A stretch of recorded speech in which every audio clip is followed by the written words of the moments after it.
Lucía siempre había sido una chica curiosa.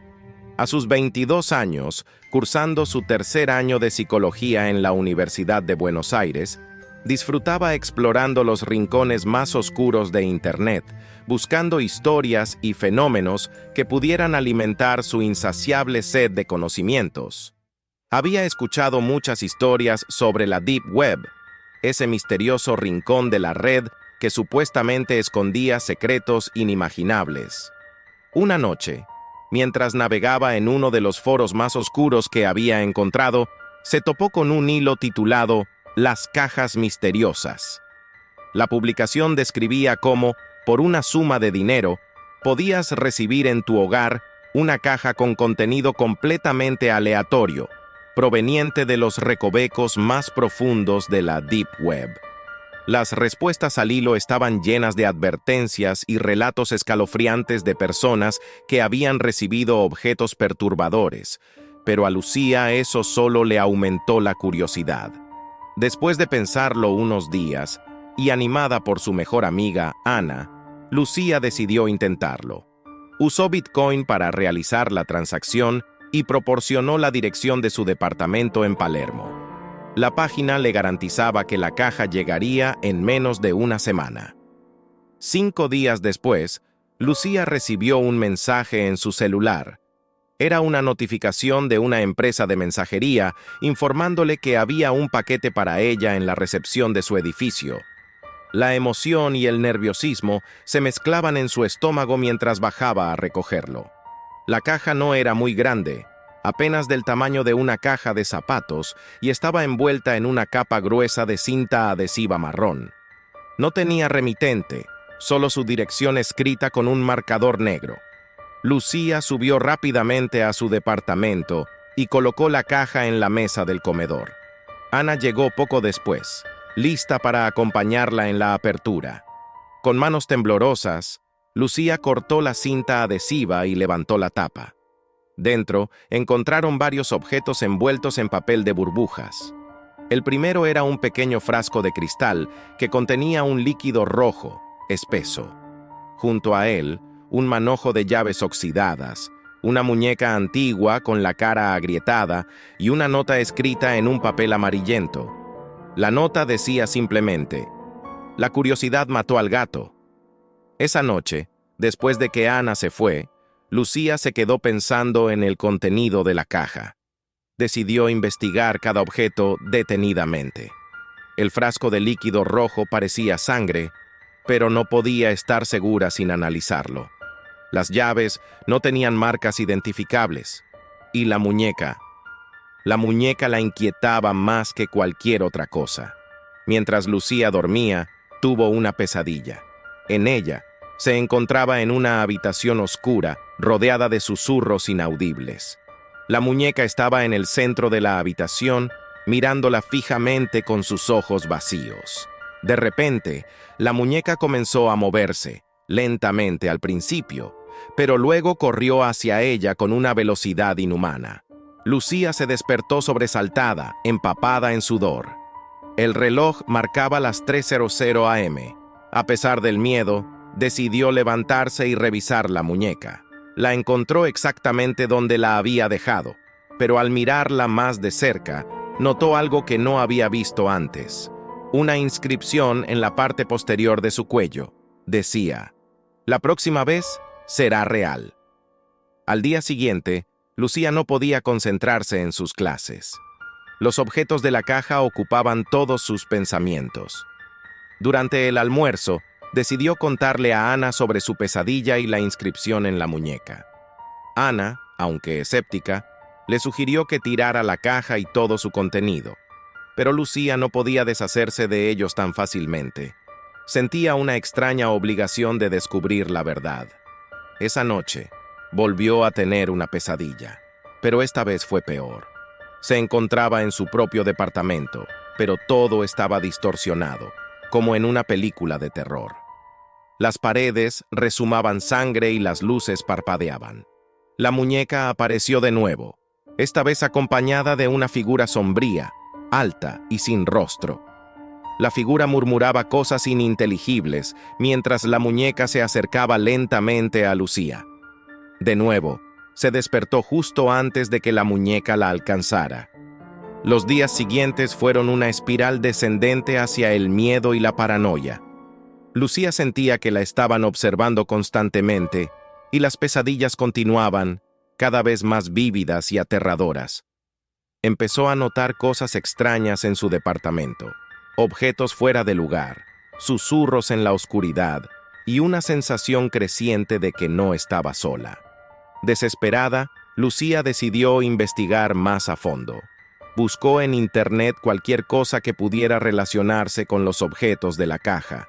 Encontró foros y blogs que hablaban sobre la Deep Web y las cajas misteriosas, pero la mayoría eran especulaciones y leyendas urbanas. Sin embargo, una publicación llamó su atención. Era un blog escrito por un hombre que afirmaba haber recibido una caja similar. El hombre describía experiencias muy parecidas a las de Lucía: pesadillas, sensación de ser observado y objetos que parecían tener vida propia. Según el blog, los objetos en las cajas estaban malditos, vinculados a rituales oscuros y entidades malévolas. El único consejo del bloguero era deshacerse de la caja y todo su contenido lo más rápido posible. Esa noche, Lucía decidió seguir el consejo. Juntó todos los objetos y los llevó a un descampado en las afueras de la ciudad. Cavó un agujero y los enterró, asegurándose de cubrir bien todo. Mientras lo hacía, sentía una presencia a su alrededor, como si la estuvieran observando desde la oscuridad.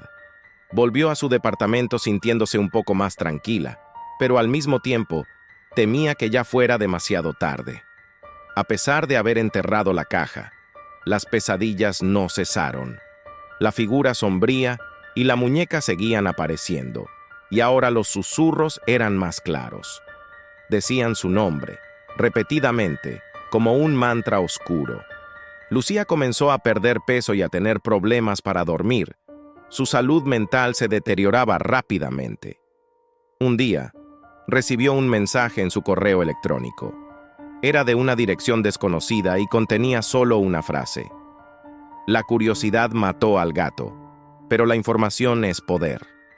Investiga más profundo". Lucía decidió tomar el consejo al pie de la letra. Usó sus habilidades de psicología para profundizar en la mente humana y en cómo podrían estar jugando con su mente. Empezó a investigar sobre hipnosis, sugestión y técnicas de manipulación mental. También encontró información sobre antiguos rituales y maldiciones que parecían estar relacionados con la caja. Descubrió que los objetos podrían ser parte de un ritual de invocación.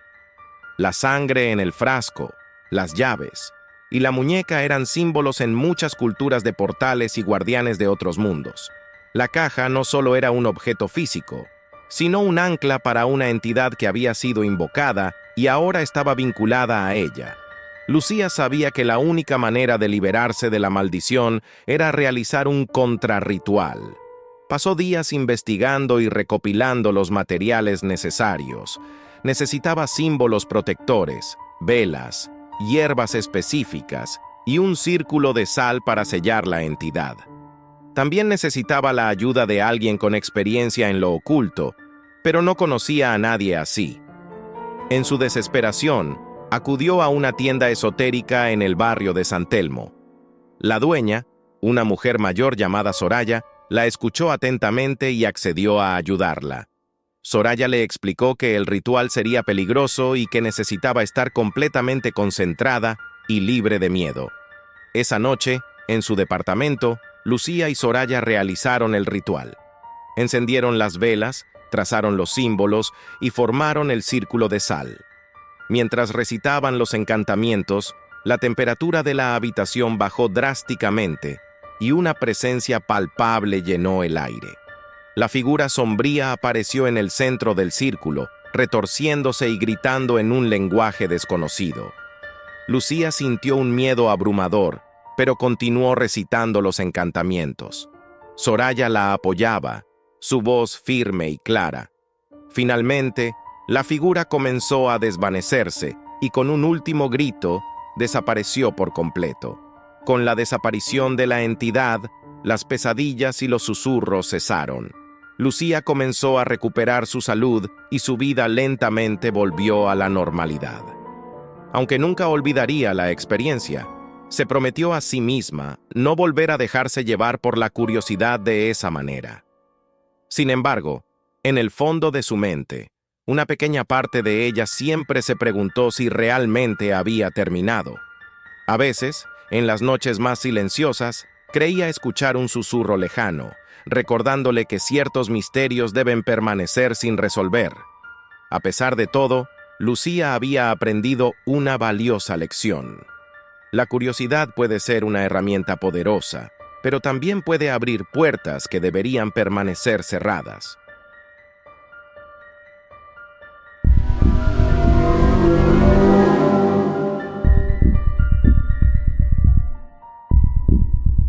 Martín era un estudiante de informática en la Universidad Nacional de Córdoba.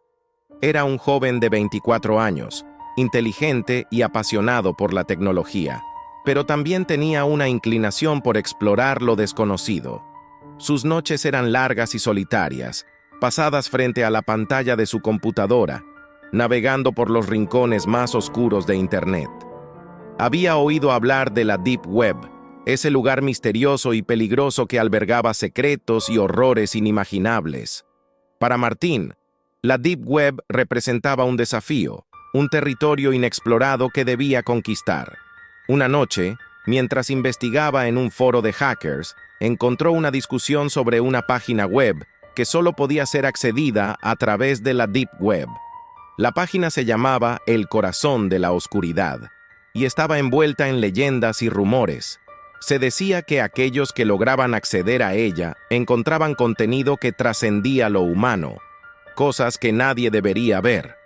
Intrigado, Martín decidió buscar la manera de acceder. Con sus conocimientos de informática, no le fue difícil encontrar las herramientas necesarias para sumergirse en la Deep Web. Después de varios intentos, finalmente logró encontrar la página. La pantalla de su computadora se llenó con un fondo negro y una frase escrita en letras rojas: «Bienvenido al corazón de la oscuridad. Abandonad toda esperanza, vosotros que entráis aquí». Sin vacilar, Martín hizo clic en el enlace que lo llevaba al interior del sitio. Lo que encontró fue una serie de videos y documentos que detallaban experimentos inhumanos, rituales oscuros y relatos de encuentros con entidades de otro mundo. Pero lo que más llamó su atención fue una sección titulada El Juego de la Muerte.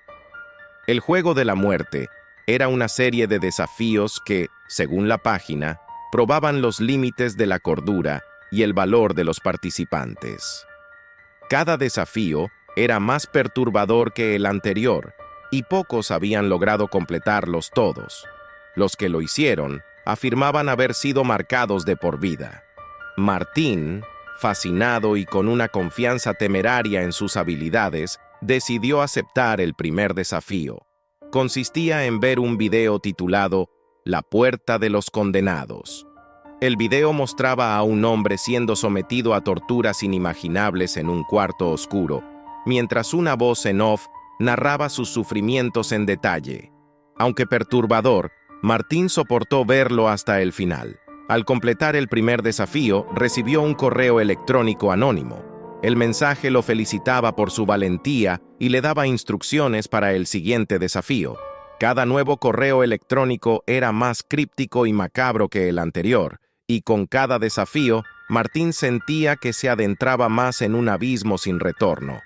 El segundo desafío lo llevó a un cementerio abandonado a las afueras de la ciudad, donde debía encontrar una tumba específica y dejar un objeto personal sobre ella. En medio de la noche, armado solo con una linterna, Martín cumplió la tarea, sintiendo una presencia oscura acechándolo en todo momento. A medida que los desafíos se volvían más siniestros, Martín empezó a notar cambios en su entorno. Las luces de su apartamento parpadeaban sin motivo, escuchaba susurros ininteligibles en la oscuridad y tenía la sensación constante de ser observado. Sus amigos y familiares también notaron su comportamiento errático y su apariencia cada vez más demacrada. Pero Martín no les contaba la verdad. Estaba demasiado inmerso en el juego para detenerse. El tercer desafío fue aún más perturbador. Debía realizar un ritual descrito en un antiguo manuscrito, invocando a una entidad desconocida. Con temor, pero también con una extraña excitación, Martín siguió las instrucciones al pie de la letra. Encendió las velas negras, dibujó los símbolos en el suelo y recitó las palabras arcanas. Esa noche, después del ritual, Martín tuvo la peor pesadilla de su vida. Soñó con una sombra alta y delgada, de ojos rojos brillantes, que se acercaba lentamente a su cama.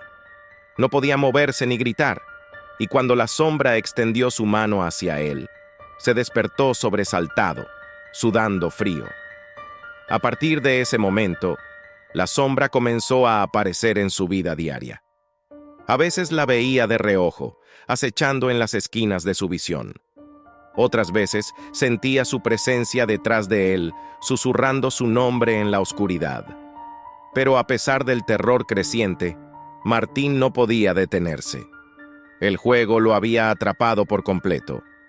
El cuarto desafío lo llevó a una antigua casa abandonada, famosa por ser el lugar de varios asesinatos sin resolver. La tarea consistía en pasar una noche en el sótano, donde se decía que las almas de las víctimas todavía rondaban. Armado con una cámara de video y su valentía menguante, Martín se adentró en la casa. El sótano era oscuro y húmedo, y las paredes estaban cubiertas de moho y grafitis. Mientras Martín se instalaba para la noche, comenzó a escuchar ruidos, pasos, susurros y llantos apagados. Encendió su cámara y comenzó a grabar, esperando capturar alguna evidencia de lo paranormal. A medianoche, los ruidos se intensificaron y la sombra apareció de nuevo, más clara y definida que nunca. Martín la grabó con la cámara, pero al revisar el video, solo veía estática y sombras indistintas. Sin embargo, podía sentir su presencia cada vez más cerca, y en un momento de pánico, abandonó la casa y volvió corriendo a su apartamento. Esa noche, la sombra apareció en su sueño, más agresiva que nunca. Martín se despertó con marcas en su cuerpo, como si hubiera sido arañado por algo invisible. El juego estaba cobrando un precio físico y mental, pero aún no estaba dispuesto a rendirse. Con el cuarto desafío completado, Martín recibió otro correo electrónico. Este era diferente. No contenía instrucciones, solo un archivo de audio. Al reproducirlo, escuchó una voz distorsionada que le decía que debía buscar la voz de la oscuridad en el lugar donde todo comenzó. Martín entendió que debía volver a la casa abandonada. Con una mezcla de temor y determinación, regresó al sótano. Esta vez, llevaba consigo un equipo de grabación más avanzado, con la esperanza de capturar cualquier evidencia de lo que pudiera encontrar. Mientras se adentraba en el sótano, escuchó susurros que se volvían más fuertes y claros. Al llegar al centro del sótano, los susurros se convirtieron en gritos. La sombra apareció nuevamente, esta vez acompañada por otras figuras oscuras que se movían en las sombras. Martín encendió su equipo de grabación y comenzó a recitar las palabras que había encontrado en el manuscrito. Los gritos se intensificaron y las sombras comenzaron a moverse de manera frenética. Martín sentía como si el aire se espesara, dificultándole la respiración. Finalmente, las figuras se desvanecieron y el sótano quedó en un silencio sepulcral. Martín revisó su equipo de grabación y, para su sorpresa, había capturado las voces de las sombras. Mientras escuchaba la grabación, las voces hablaban de un sacrificio y de un portal que debía abrirse. El siguiente correo electrónico llegó con una sensación de urgencia. La voz distorsionada le decía a Martín que debía realizar un sacrificio para completar el juego. Le daba una dirección y le decía que debía llevar consigo un objeto personal de gran valor. Martín, exhausto y al borde de la desesperación, decidió seguir las instrucciones. La dirección lo llevó a un antiguo templo abandonado en las afueras de la ciudad.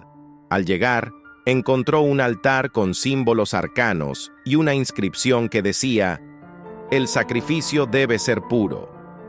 Martín colocó su objeto personal en el altar y recitó las palabras que había escuchado en la grabación.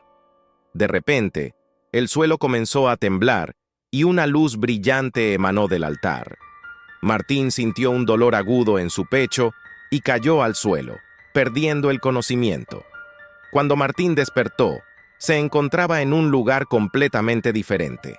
Estaba en una vasta llanura oscura, bajo un cielo sin estrellas. Frente a él, una puerta enorme se erguía, hecha de un material oscuro y pulsante. La puerta estaba decorada con símbolos que Martín reconoció de los desafíos anteriores. La voz distorsionada volvió a sonar en su cabeza, diciéndole que debía atravesar el portal para completar el juego. Martín, debilitado pero decidido, se levantó y caminó hacia la puerta. Al tocarla, sintió una energía fría recorrer su cuerpo. La puerta se abrió y Martín fue absorbido por una oscuridad total. Al otro lado, se encontró en una especie de laberinto, con paredes cubiertas de ojos que lo observaban. Podía escuchar susurros y risas macabras que resonaban en el aire. Martín comenzó a caminar por el laberinto, buscando una salida. Cada paso que daba, sentía que la oscuridad lo envolvía más y más. Finalmente, llegó a una sala circular con un pedestal en el centro. En el pedestal había un libro antiguo con la inscripción «El final del juego». Martín abrió el libro y comenzó a leer. El libro detallaba los orígenes del juego de la muerte, creado por una secta antigua que adoraba a entidades de otra dimensión. El juego era un ritual para abrir un portal entre mundos y traer a estas entidades a la Tierra. Al leer el último capítulo, Martín descubrió que él era el último sacrificio necesario para completar el ritual. La sombra que lo había estado acechando era la entidad principal, esperando el momento para cruzar al mundo humano.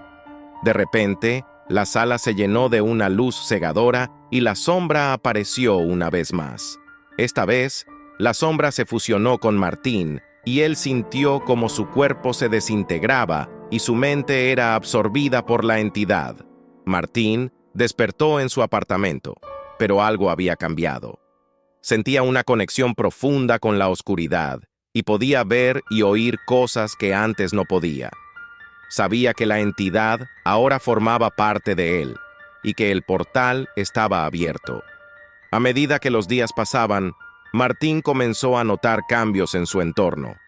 Personas desaparecían sin dejar rastro y la ciudad estaba envuelta en una sensación de temor y desasosiego. Martín sabía que había desatado algo terrible, pero ya era demasiado tarde para detenerlo. Años después, Martín había logrado rehacer su vida. Se había graduado y trabajaba como desarrollador de software en una empresa reconocida. Sin embargo, la sombra de su pasado seguía acechándolo en los rincones de su mente. Una noche, mientras navegaba por Internet, encontró un foro de antiguos participantes del juego de la muerte. Leí historias similares a la suya, relatos de terror y supervivencia.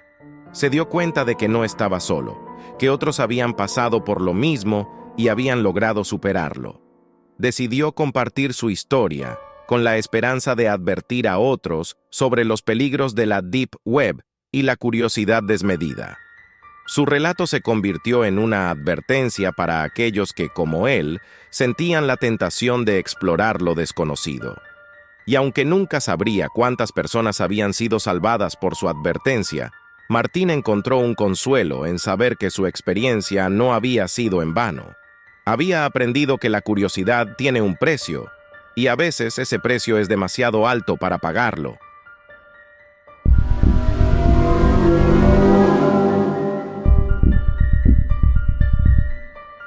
Elena Suárez era una joven de 27 años que trabajaba como investigadora en el Departamento de Psicología de la Universidad de Buenos Aires. Su vida se había caracterizado por una rutina predecible y tranquila, pero siempre había tenido una fascinación por lo oculto y lo inexplicable. Esta fascinación la llevó a explorar la Deep Web en busca de artículos y artefactos raros relacionados con lo paranormal. Una noche, mientras navegaba por un foro clandestino especializado en fenómenos sobrenaturales, encontró un hilo titulado El espejo del infierno. La leyenda hablaba de un espejo antiguo que permitía ver el infierno y a las entidades que lo habitaban. Según los relatos, el espejo estaba maldito y aquellos que miraban en él eran consumidos por visiones de tormento eterno. Intrigada, Elena descubrió un enlace hacia un oscuro mercado en la Deep Web que supuestamente vendía el espejo. El sitio estaba lleno de objetos perturbadores y artículos de interés paranormal. Aunque había varios testimonios sobre el espejo, los detalles eran vagos y la mayoría de los comentarios estaban encriptados en jerga secreta. Sin embargo, la idea del espejo capturó su imaginación y decidió tomar el riesgo. Elena realizó la compra del espejo con criptomonedas y esperó ansiosamente su llegada. El proceso fue inquietantemente eficiente y el paquete llegó en una semana, sin remitente y sin ninguna pista sobre su origen. Al abrirlo, encontró un espejo antiguo con un marco de madera tallada con símbolos arcanos y una textura que parecía estar viva, casi como si el espejo estuviera respirando. El cristal del espejo reflejaba el entorno con una claridad perturbadora. Al principio, Elena pensó que era un simple artefacto antiguo, pero algo en el diseño y en la energía que emanaba del espejo le causaba una inquietud creciente. Decidió guardarlo en un rincón de su oficina, tratando de ignorar su presencia mientras investigaba más sobre su origen. La primera noche que el espejo estuvo en su oficina, Elena comenzó a notar cosas extrañas. Las luces parpadeaban sin motivo aparente y una sensación de frío recorría la habitación. Pronto, empezó a ver sombras moviéndose en el espejo, aunque no había nadie en la habitación. A medida que pasaban los días, las visiones se volvieron más intensas. Elena veía rostros distorsionados y figuras sombrías que parecían moverse y observarla. Los susurros en el aire se volvían más claros y a menudo escuchaba gritos ahogados que provenían del espejo. A pesar de su miedo, se sentía atrapada por la fascinación y la necesidad de entender lo que estaba viendo. Las visiones se intensificaron hasta el punto de que Elena no podía distinguir entre la realidad y las alucinaciones. Empezó a experimentar fenómenos paranormales en su hogar. Puertas que se abrían y cerraban solas, objetos que se movían sin explicación y una presencia constante que la seguía a todas partes. Elena decidió pedir ayuda a su amigo Pablo, un investigador paranormal con experiencia en artefactos antiguos. Pablo, inicialmente escéptico, aceptó la invitación y llegó a la oficina de Elena una noche para estudiar el espejo. Durante la investigación, Pablo y Elena notaron que el espejo parecía emitir una energía oscura y opresiva. Mientras examinaban el artefacto, Pablo comenzó a sentirse mareado y agitado. Las visiones en el espejo se volvieron más intensas y perturbadoras, mostrando escenas de tortura y desesperación. Pablo, afectado por la experiencia, sufrió un colapso y murió en circunstancias misteriosas, aunque la causa oficial fue un ataque al corazón. Desesperada por encontrar respuestas, Elena continuó investigando el espejo. Descubrió que el artefacto estaba relacionado con un culto antiguo que adoraba a entidades demoníacas. El culto había sido erradicado en el siglo XIX, pero su legado permaneció en el espejo, diseñado para mostrar no solo el infierno, sino también capturar las almas de aquellos que lo miraban. Elena encontró documentos antiguos que describían un ritual complejo para sellar el poder del espejo. El ritual requería elementos arcanos y una serie de pasos precisos. Sin embargo, el tiempo se estaba agotando, ya que las visiones y los eventos perturbadores en su vida se volvían cada vez más intensos. Elena decidió intentar el ritual con la ayuda de un grupo de expertos en lo oculto. Reunió los ingredientes necesarios y preparó el espacio para el ritual. Sin embargo, el espejo parecía resistirse y la energía en la habitación se volvía cada vez más violenta. Mientras preparaba el ritual, recibió una llamada de su amigo Javier, un colega investigador que había estado trabajando con ella en la investigación. Javier había visto las visiones del espejo y estaba desesperado por ayudar. Elena le pidió que se uniera a ella para completar el ritual. Esa noche, cuando Javier llegó, el ambiente en la oficina era opresivo y cargado de una energía maligna. Javier intentó ayudar en el ritual, pero el espejo comenzó a mostrar visiones aún más horribles. Los gritos en el espejo se intensificaron, y Javier fue víctima de una serie de ataques inexplicables que lo dejaron inconsciente. Elena, horrorizada, vio cómo la vida de Javier se apagaba lentamente. Con la pérdida de sus amigos y el aumento del caos en su vida, Elena estaba decidida a enfrentar el espejo de una vez por todas.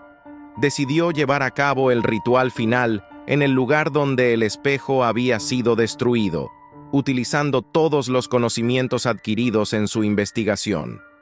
La noche del ritual, Elena preparó el espacio con una serie de símbolos protectores y elementos arcanos. Encendió velas negras y recitó las palabras del ritual mientras el espejo comenzaba a emitir una luz ominosa. La energía en la habitación se volvió abrumadora y Elena sintió una presencia invisible que la envolvía. En el momento culminante del ritual, el espejo se rompió en 1000 pedazos y la habitación se sumió en la oscuridad. Elena vio visiones del infierno, con paisajes de tormento y desesperación. Las almas condenadas estaban atrapadas en una prisión de sufrimiento eterno, y entre ellas vio a Pablo y Javier atrapados en su tormento. Elena, con el último vestigio de valor, decidió confrontar directamente a la entidad detrás del espejo. Enfrentó a las sombras y las figuras infernales que se manifestaron en el caos generado por la destrucción del espejo. Usó todos los conocimientos y rituales que había aprendido para enfrentar la entidad. En una confrontación épica, Elena logró sellar el portal con una serie de rituales complejos y oraciones. Las sombras y las figuras comenzaron a desvanecerse y la presión en el aire disminuyó. La entidad fue finalmente contenida y el espejo dejó de mostrar visiones aterradoras. Elena logró poner fin a la pesadilla, pero el costo fue alto. La experiencia dejó cicatrices profundas en su mente y en su vida. Aunque el espejo había sido destruido y la entidad contenida, Elena nunca pudo olvidar las visiones del infierno y las almas condenadas que había visto. Decidió retirarse de la investigación paranormal y enfocarse en su vida personal. Publicó un libro detallando su experiencia, con la esperanza de advertir a otros sobre los peligros de buscar lo desconocido y los horrores que pueden acechar en los rincones más oscuros de la Deep Web. El libro de Elena se convirtió en una advertencia escalofriante sobre los peligros de la curiosidad desmedida. Aunque su vida comenzó a volver a la normalidad, la sombra del espejo y las visiones del infierno seguían persiguiéndola. El espejo del infierno permaneció como una advertencia sombría sobre el precio de adentrarse en lo desconocido.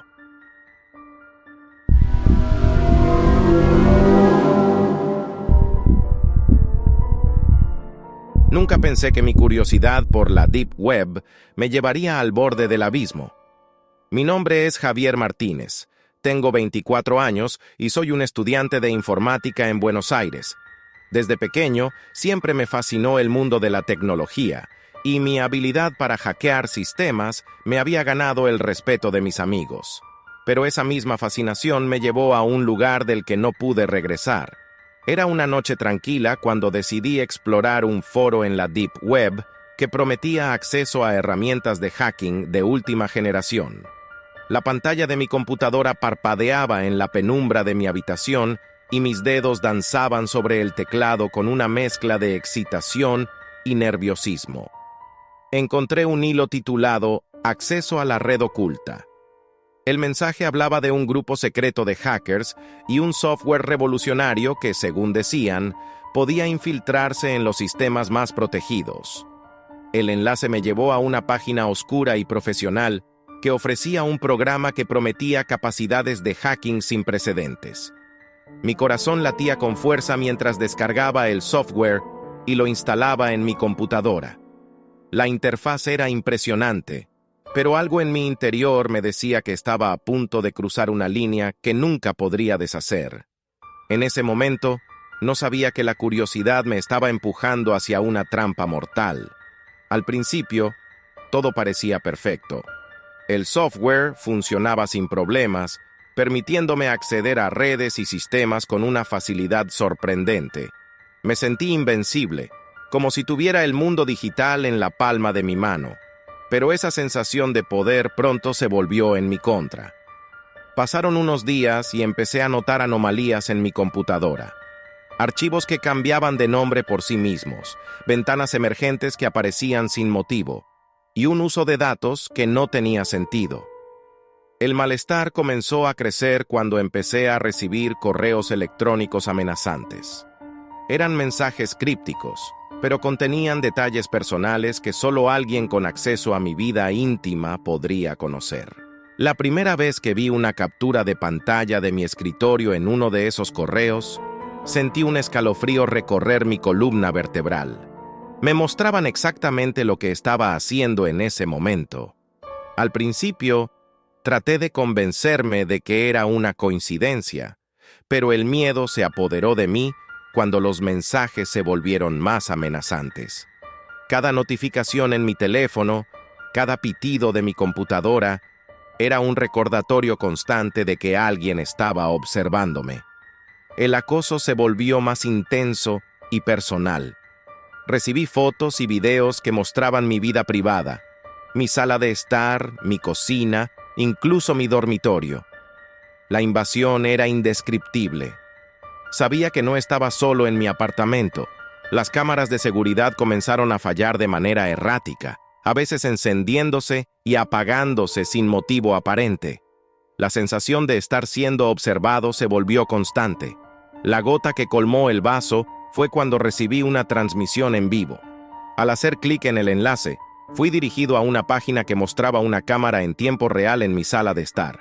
Mi corazón se detuvo cuando vi a mi familia y amigos en la sala, claramente en peligro. Los intrusos estaban allí, recorriendo mi hogar, buscando algo que no podía entender. La sensación de impotencia y terror fue abrumadora. Elena, una amiga experta en ciberseguridad, fue la primera en notar que algo estaba mal conmigo. Me veía agitado, evitaba hablar sobre mi trabajo y parecía estar constantemente mirando por encima del hombro. Cuando finalmente le conté lo que estaba pasando, su preocupación fue evidente. Ella intentó ayudarme, pero la naturaleza clandestina de la Deep Web y el nivel de sofisticación de los ataques complicaban la situación. La tensión entre nosotros era palpable. Elena estaba claramente asustada, pero también decidida a ayudar. La situación alcanzó un punto crítico cuando los ataques se hicieron más audaces. Recibí un mensaje con un enlace a una transmisión en vivo que mostraba una cámara en mi apartamento. La cámara estaba oculta en un rincón y la imagen mostraba a mi familia y amigos en la sala, claramente en peligro. La sensación de que todo estaba fuera de mi control era paralizante. Los intrusos estaban buscando algo en particular, pero no tenía idea de qué. Elena y yo decidimos tomar medidas desesperadas. La firma de seguridad privada que contactamos nos ayudó a rastrear la dirección IP de los atacantes. Pero la presión era inmensa. El tiempo parecía diluirse y el terror de la situación era constante. La sensación de estar atrapado en una pesadilla se intensificaba con cada minuto que pasaba. Elena y yo nos escondimos en un cuarto de seguridad improvisado mientras los intrusos saqueaban el apartamento. Cada ruido, cada estruendo en el edificio, me hacía temblar de miedo. No solo estaba en peligro mi vida, sino la de mis seres queridos. Mi mente corría a toda velocidad, tratando de encontrar una solución mientras el caos reinaba a nuestro alrededor.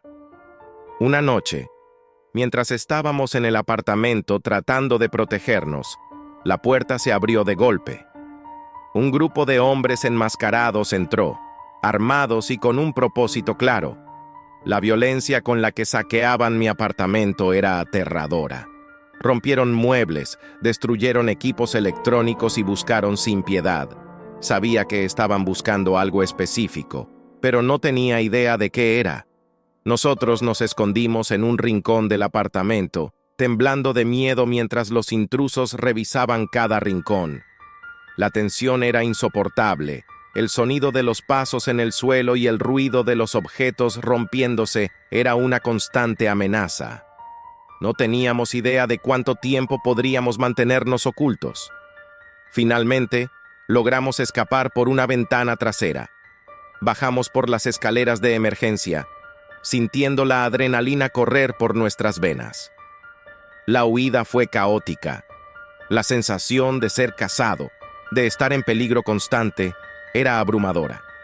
No sabía si me estaban siguiendo, pero cada sombra, cada sonido extraño, me hacía temblar de miedo. Llegamos a una casa segura proporcionada por la firma de seguridad privada. La tensión era palpable. Estábamos en un lugar desconocido, sin saber si estábamos realmente a salvo. La firma de seguridad comenzó a analizar la información que habíamos proporcionado. Los datos sobre la dirección IP y la actividad de los atacantes fueron fundamentales para la investigación. Mientras esperábamos noticias, la paranoia se apoderó de mí. No podía dejar de mirar por la ventana, esperando ver algo que confirmara mis peores temores. La sensación de estar constantemente en peligro era agotadora. Los ataques continuaron, y la firma de seguridad intentó rastrear y desmantelar la organización criminal detrás de ellos.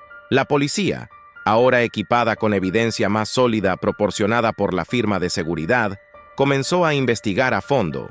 Los arrestos fueron un alivio, pero el daño ya estaba hecho. El trauma de la experiencia permaneció con Elena y conmigo. Cada vez que escuchaba un ruido, cada sombra en la esquina de mi visión, el terror volvía a mí. La operación criminal fue desmantelada y los responsables fueron arrestados. Sin embargo, el costo emocional de la experiencia fue alto. Mi vida había cambiado para siempre. La constante vigilancia y el miedo habían afectado mi bienestar emocional. La confianza en la tecnología se había visto gravemente dañada, y la paranoia se convirtió en una parte constante de mi vida. Elena, aunque aliviada por la resolución del caso, también quedó marcada por la experiencia. Decidió dedicarse a tiempo completo a la ciberseguridad, ayudando a otros a protegerse de amenazas similares y educando sobre la seguridad digital. Su trabajo se volvió una misión personal para prevenir futuros incidentes y proteger a otros de los peligros de la Deep Web. Escribí un libro detallando mi experiencia, con la esperanza de advertir a otros sobre los peligros de la Deep Web y las consecuencias de la curiosidad imprudente. El libro se convirtió en una advertencia escalofriante sobre los riesgos reales que acechan en las sombras de Internet. Quería que mi historia sirviera para prevenir futuros incidentes y alertar a otros sobre los peligros que pueden encontrarse al explorar los rincones más oscuros de la red. A medida que mi vida intentaba volver a la normalidad, el miedo y la paranoia persistían. La experiencia me había cambiado para siempre. Cada ruido extraño, cada sombra en la esquina de mi visión, era un recordatorio constante del terror que había vivido. Aunque la amenaza inmediata se había disipado, las cicatrices emocionales y psicológicas permanecían. Elena continuó su trabajo en ciberseguridad, dedicando su vida a proteger a otros y a educar sobre los peligros de la Deep Web. Mi experiencia se convirtió en una advertencia sombría sobre los riesgos de explorar los rincones más oscuros de Internet. Aunque el terror de aquella experiencia se desvaneció con el tiempo, el costo de mi curiosidad se convirtió en una lección amarga que nunca olvidaré. La Deep Web, no es solo un lugar de secretos oscuros y riesgos ocultos. Es un mundo donde las reglas son diferentes y las consecuencias de adentrarse en lo desconocido pueden ser más aterradoras de lo que uno podría imaginar. La lección que aprendí de manera brutal es que algunas curiosidades no deben ser satisfechas, especialmente cuando el costo puede ser tan alto.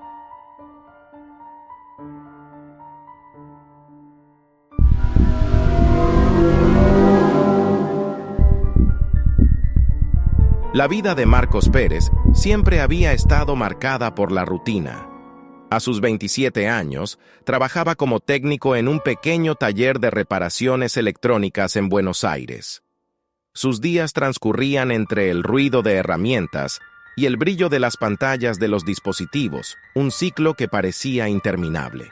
Pero todo cambió una noche cuando, impulsado por una curiosidad insaciable, decidió explorar un rincón oscuro de la red, la Deep Web. Marcos había escuchado rumores sobre una tienda secreta en la Deep Web que vendía objetos inusuales, supuestamente raros e incluso malditos. Una noche, mientras navegaba por foros clandestinos, encontró un enlace a un mercado oscuro y tentador. Entre los productos ofrecidos, una caja negra y misteriosa capturó su atención. El anuncio prometía una experiencia única y un contenido nunca antes visto, acompañado de una advertencia enigmática. Lo que está dentro no es para todos. Movido por una mezcla de curiosidad y escepticismo, Marcos realizó la compra. Pagó con un método anónimo y esperó ansiosamente la llegada de su enigmático paquete. La emoción y el miedo se entremezclaban mientras esperaba en su pequeño apartamento, sin saber que había desatado algo que no podría controlar. La caja llegó al día siguiente, envuelta en un embalaje discreto. Era pequeña, de madera negra y cubierta con extrañas inscripciones que Marcos no entendía. El paquete llegó con un mensaje escueto. Para Marcos, con cuidado. Su corazón latió con fuerza mientras abría la caja, impulsado por una curiosidad que parecía estar fuera de control. Dentro de la caja, encontró una serie de objetos antiguos, una brújula de bronce, un viejo libro encuadernado en cuero y un extraño medallón con un símbolo desconocido. La brújula no tenía una aguja, solo una serie de marcas en su superficie. El libro estaba lleno de textos en un idioma que no reconocía, y el medallón parecía vibrar con una energía inquietante. Marcos decidió investigar el contenido de la caja. La brújula, el libro y el medallón se convirtieron en una obsesión para él. Pasaba horas tratando de descifrar los símbolos y textos, pero no encontraba ninguna pista clara. La atmósfera en su apartamento se volvió cada vez más densa, y una sensación de inquietud lo acompañaba constantemente. Las primeras señales de terror llegaron de forma sutil. Marcos comenzó a notar cambios extraños en su entorno. Luces que parpadeaban sin razón aparente, sombras que se movían en las esquinas de su visión, y un frío inexplicable que lo envolvía cuando estaba cerca de la caja. La brújula, que inicialmente parecía una pieza decorativa, comenzó a moverse sola, apuntando hacia direcciones erráticas. Una noche, mientras leía el libro en un intento desesperado de comprender su contenido, escuchó un golpe en la puerta de su apartamento. Al abrirla, encontró un sobre sin remitente. Dentro, había una nota que decía: «Has desatado algo que no puedes controlar. Detente antes de que sea demasiado tarde». El mensaje estaba escrito en una caligrafía irregular, como si alguien lo hubiera escrito apresuradamente. El miedo se apoderó de Marcos. Cada vez que intentaba dormir, despertaba sudoroso y agitado. Las pesadillas se hicieron más frecuentes y aterradoras, llenas de imágenes de criaturas oscuras y símbolos extraños. Los objetos de la caja parecían tener una influencia cada vez más perturbadora en su vida. El terror escaló cuando empezó a recibir mensajes extraños en su computadora. Eran correos electrónicos sin remitente, llenos de imágenes perturbadoras y textos incomprensibles. Al principio, Pensó que era un intento de broma, pero pronto se dio cuenta de que alguien estaba intentando comunicarse con él. Las sombras en su apartamento se hicieron más densas y los ruidos inexplicables se convirtieron en una constante amenaza. Marcos encontró marcas extrañas en las paredes y en el suelo, como si alguien o algo hubiera estado intentando entrar. La atmósfera en su hogar era opresiva, y el miedo se convirtió en una presencia constante. Una noche, mientras investigaba la caja y sus contenidos, escuchó un ruido fuerte proveniente del pasillo. Al salir a investigar, encontró su puerta abierta de par en par. Su apartamento estaba en completo desorden. Muebles volcados, papeles esparcidos por el suelo, y la caja estaba en el centro de la sala, abierta y vacía. Desesperado, Marcos decidió buscar ayuda. Contactó a un investigador privado que se especializaba en lo paranormal, un hombre llamado Ricardo, que había tenido experiencia con casos similares. Ricardo llegó al apartamento de Marcos y comenzó a examinar el lugar y los objetos. Ricardo confirmó las sospechas de Marcos. Los objetos en la caja tenían una conexión con lo sobrenatural. La brújula y el medallón eran antiguos artefactos usados en rituales oscuros, y el libro contenía un lenguaje utilizado en invocaciones prohibidas. Según Ricardo, había desatado una entidad maligna que estaba buscando una forma de cruzar al mundo real. La revelación fue aterradora. Ricardo explicó que la entidad estaba alimentándose del miedo de Marcos, y que la única forma de detenerla era deshacerse de los objetos y realizar un ritual de limpieza. La situación se volvió aún más desesperada cuando Ricardo reveló que el ritual debía hacerse a medianoche, cuando la entidad estaba más fuerte. La noche del ritual llegó. Marcos y Ricardo prepararon el lugar, colocando los objetos en el centro de un círculo de sal. Las velas encendidas iluminaban el espacio, creando una atmósfera tensa. Ricardo comenzó a recitar palabras en un idioma antiguo mientras Marcos seguía sus instrucciones. Mientras el ritual avanzaba, la atmósfera en el apartamento se volvía cada vez más opresiva. Las luces parpadeaban violentamente y el frío se volvía insoportable. Marcos podía sentir la presencia de la entidad cerca. Su influencia era palpable y aterradora. Las sombras se movían de manera errática, y los ruidos se convirtieron en gritos guturales que resonaban en el apartamento. De repente, una sombra oscura apareció en el centro del círculo, una figura indescriptible que parecía retorcerse en el aire. Ricardo continuó el ritual, pero la entidad parecía resistirse, manifestando su furia de formas cada vez más intensas. La tensión era palpable, y Marcos estaba al borde de un colapso nervioso. Con un grito final, Ricardo completó el ritual. La sombra se desvaneció en una nube de humo negro, y un silencio sepulcral llenó el apartamento. El frío desapareció, y la atmósfera opresiva se disipó. Marcos y Ricardo estaban exhaustos, pero aliviados. La entidad había sido contenida, al menos por ahora. Después de la confrontación, Marcos trató de recuperar la normalidad. Sin embargo, las secuelas de su experiencia eran profundas. Las marcas extrañas y los ruidos inexplicables persistían, y una sensación de ser observado nunca lo abandonaba. Ricardo le advirtió que la entidad podía haber dejado rastros de su influencia, y que la vigilancia debía continuar. Poco después, Marcos comenzó a notar que algo aún lo acechaba. Recibía mensajes en su teléfono con fotos de su apartamento, tomadas desde ángulos que solo alguien dentro de su casa podría haber visto. Las sombras en su apartamento parecían moverse por sí solas, y los ruidos se intensificaban cada noche. La ansiedad de Marcos creció, y sus días se convirtieron en una pesadilla. Pasaba las noches revisando cada rincón de su apartamento, intentando descubrir la fuente de las perturbaciones. La paranoia se apoderó de él, y las visitas al terapeuta se hicieron parte de su rutina diaria. Sentía que la entidad no solo lo había marcado, sino que había dejado una huella indeleble en su vida. La pesadilla se volvió aún más aterradora cuando Marcos descubrió que no estaba solo. Una noche, mientras investigaba ruidos provenientes del sótano de su edificio, encontró una serie de símbolos dibujados en las paredes y el suelo, similares a los del libro que había quemado. La evidencia de que alguien había estado allí y que el mal aún podía estar presente lo dejó aterrorizado. Ricardo fue llamado nuevamente para investigar. Juntos, revisaron el edificio y descubrieron que la influencia de la entidad se había extendido a otras áreas. Parecía que alguien estaba intentando continuar el trabajo oscuro que Marcos había interrumpido.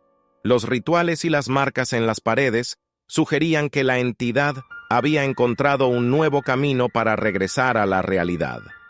La investigación reveló que la caja había sido parte de un experimento oscuro y que otros artefactos similares estaban en circulación. La entidad no había sido destruida, solo contenida temporalmente. La búsqueda de los responsables de la continuación de los rituales se convirtió en una carrera contra el tiempo.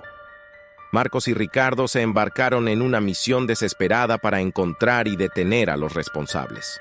Su búsqueda los llevó a una red de cultos ocultos y a encuentros peligrosos con individuos que practicaban rituales oscuros. Cada paso que daban aumentaba la intensidad de la amenaza que enfrentaban. Finalmente, descubrieron la ubicación de un culto secreto que estaba intentando invocar a la entidad nuevamente. La confrontación fue brutal. El culto estaba preparado para el regreso de la entidad y había acumulado una gran cantidad de objetos y rituales oscuros. La batalla que siguió fue intensa y aterradora. Marcos y Ricardo lucharon contra los miembros del culto, enfrentándose a una serie de trampas y obstáculos diseñados para proteger el ritual. La atmósfera estaba cargada de energía oscura, y la entidad parecía manifestarse en cada rincón. La lucha fue feroz y desgarradora, y la supervivencia parecía una cuestión de pura determinación. Con la ayuda de Ricardo, Marcos logró desactivar el ritual y destruir los artefactos restantes. La entidad fue finalmente contenida y el culto fue desmantelado. La victoria tuvo un alto precio. Varios miembros del culto murieron en el enfrentamiento, y la experiencia dejó cicatrices profundas en Marcos y Ricardo. Marcos, aunque aliviado, quedó marcado por la experiencia. El trauma psicológico y las secuelas de las experiencias vividas nunca desaparecieron por completo.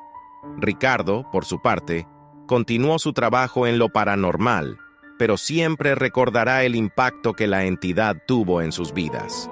Marcos se alejó de la tecnología y de la curiosidad que lo había llevado a la Deep Web. Su vida volvió a la rutina, pero el recuerdo de lo que había desatado siempre estaba presente. La historia de la caja oscura se convirtió en una advertencia para él y para aquellos que escucharon su relato. La Deep Web, con sus misterios y tentaciones, había demostrado ser un lugar de peligro y terror, donde las curiosidades pueden tener consecuencias que no se pueden controlar. Marcos aprendió de manera dolorosa que algunas puertas, una vez abiertas, no pueden ser cerradas fácilmente. La curiosidad y la búsqueda de lo desconocido pueden tener un costo que va más allá de lo que uno está dispuesto a pagar. La experiencia lo transformó, dejándole una lección amarga sobre los riesgos ocultos que acechan en las sombras de la red.